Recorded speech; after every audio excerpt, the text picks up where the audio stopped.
Hey everybody, I'm NJCali, and today I want to welcome you all to my family's garden, aka mini food forest here. I want to show you some things that we're doing to create a mini food forest and some new additions that we just received recently. So check this out.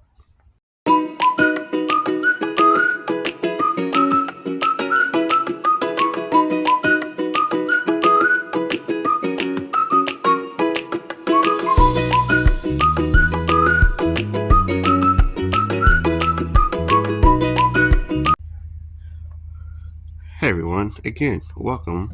I want to say thank you for stopping by to my family's channel where we grow in containers, and we are now considered a little mini food forest with everything that we do have here. And I want to show you some new additions we are adding to the mini food forest that we call it in containers. And what I'm doing is basically, I want to give you a little rundown of what I'm doing. Sorry, we're in an urban environment, so someone is doing their job today, collecting the trash.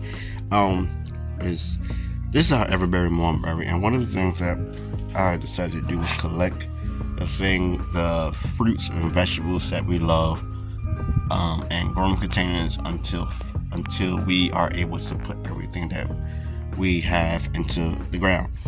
And so we are slowly but surely creating a mini food forest for my family. And it's been in the works for several years, you all. So I know a lot of people who have been doing it for a while as well, already have their stuff established. But you can still grow a mini food forest in your family's garden. So, anywho, I always want to show y'all this.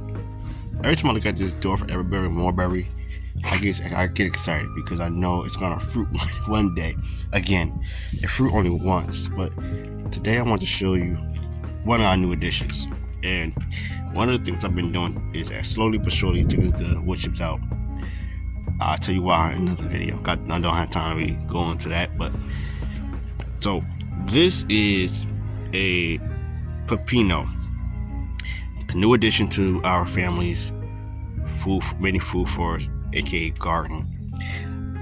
This was given to me as a gift when I went to go support literally recently, a local group of people who are wanting to start a permaculture food forest nursery.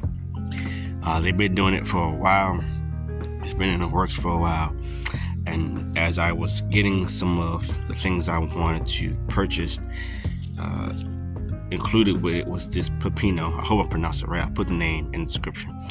So I did not know anything about it, but they did show me some information on it. They did share information on it and how the fruit looked and whatnot, and the benefits of it. So far, I do know that it has a high amount of vitamin C.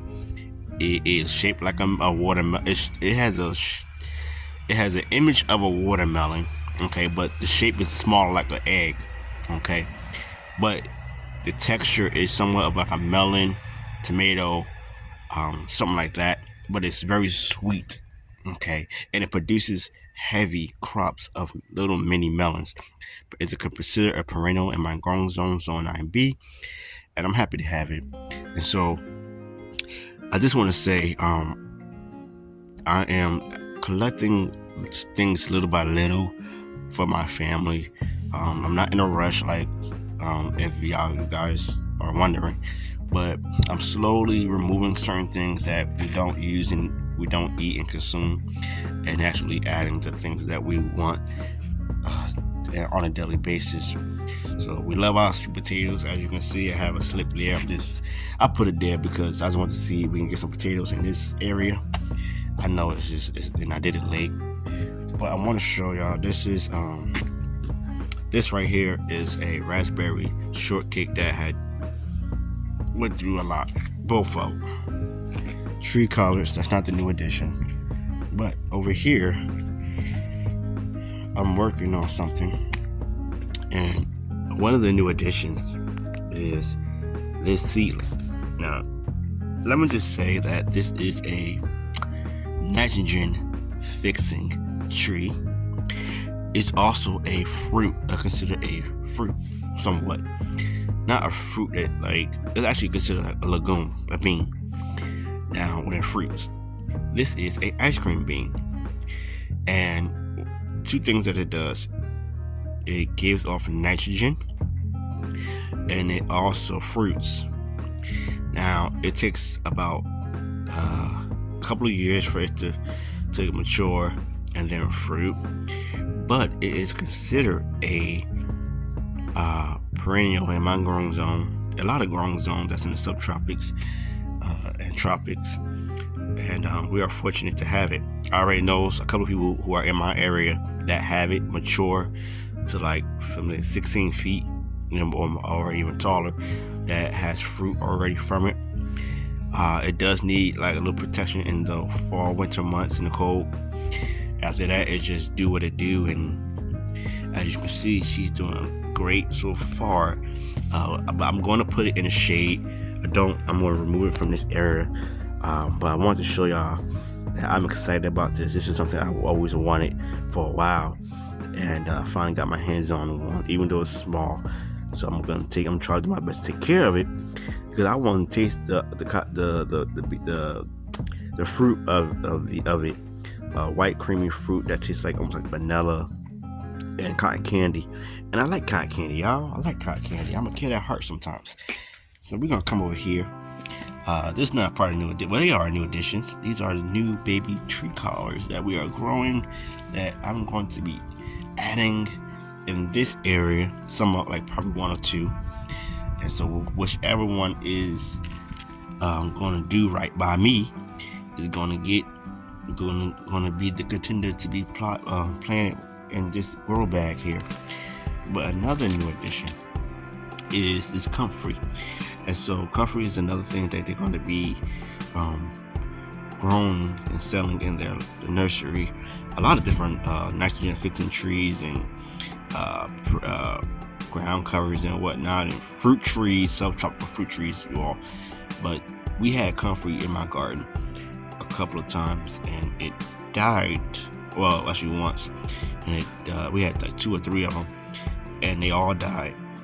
And that was on me. I was trying to propagate it at the wrong time. Learned my lesson from it, so replaced it.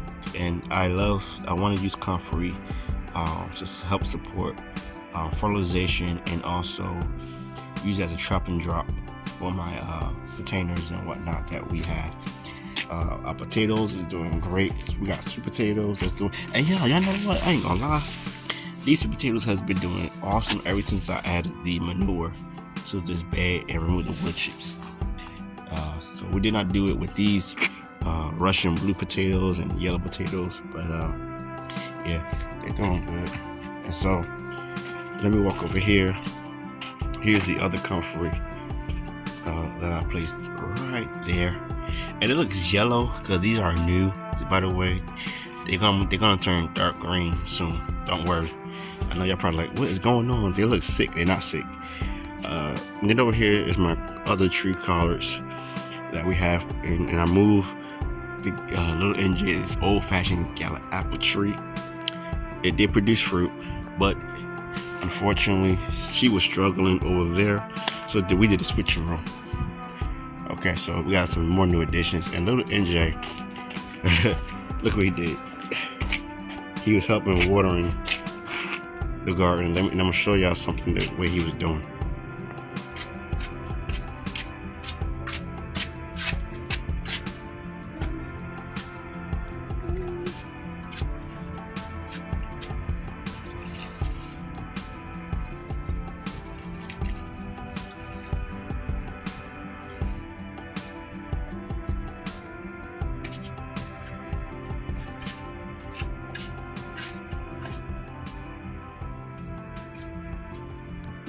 So you can't have a mini food forest permaculture style or centropic agroforestry style without Moringa. So I've been growing Moringa for years now, and finally this year we got some seeds late, but nevertheless I got some seeds late because I wasn't sure if I was gonna grow it again, but we did it, and so she's doing great. She's almost the size of the trunk is almost the size of a pencil, basically.